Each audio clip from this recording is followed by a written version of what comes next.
evening, everyone. Thank you for those kind words on secularism, Toby.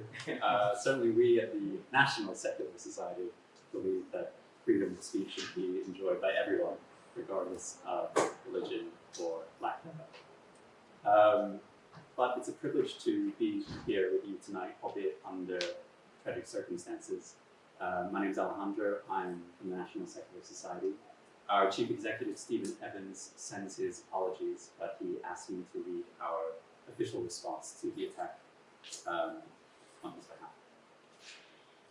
The attack on Salman Rushdie was another in a long line of assaults on the very bedrock of liberal democracy, free expression. It was shocking. One of Britain's most successful authors, violently and repeatedly stabbed as he was taking the stage at a bastion of free speech, the Chautauqua Institution. Ever since the publication of the Satanic Verses in 1988, Salman Rushdie has come to symbolize the battle between two conflicting ideas, freedom of expression and a medieval concept of blasphemy. The events marked a low point for community relations in Britain. British Muslims were poorly served by their community leaders. Iqbal Sakrani, a former Secretary General of the Muslim Council of Britain, remarked, "Death, perhaps, is a bit too easy for him. His mind must be tormented for the rest of his life unless he asks for forgiveness." Rushdie resurfaced in the late 90s after almost 10 years of isolation and cautiously resumed more public appearances. Since then, he has lived openly and courageously, refusing to submit. How to defeat terrorism? Don't be terrorized. Don't let fear rule your life, even if you're scared, he said.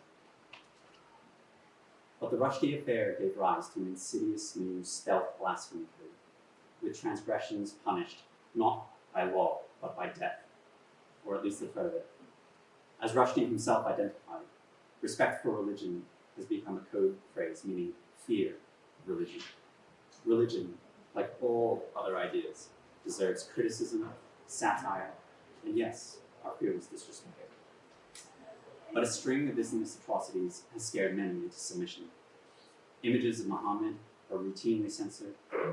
Criticism of Islamic practices is branded Islamophobic, and anything deemed offensive by fundamentalists is quickly shut down. The climate of self-censorship has emerged. But Rushdie recognizes that we cannot, as individuals or a society, be cowed by a violent extremism or afford to place religion off limits for critical examination. Pandering to fundamentalism is not a road to an open, tolerant, or peaceful society. The Islamist demands will never be sated. As the late Christopher Hitchens, a close friend of Rushdie, said, "We cannot possibly adjust enough to please the fanatics, and it is degrading to make the attempt." We can't match their fanaticism, but we must match their resolve. Citizens of all faiths and beliefs need to stand side by side and demonstrate that we hold as firmly to our core values as they to their warped ideologies. And political leaders must show leadership. That means no more half-hearted commitments to free speech, no more panic pandering to offense takers, no more victim blaming. Let's never lose sight of the fact that the responsibility for violence lies with those who perpetrate. Salman Rushdie once said that the writer's great weapon is the truth and the integrity of their voice. The best way to show solidarity with him is by never allowing that voice to be silenced.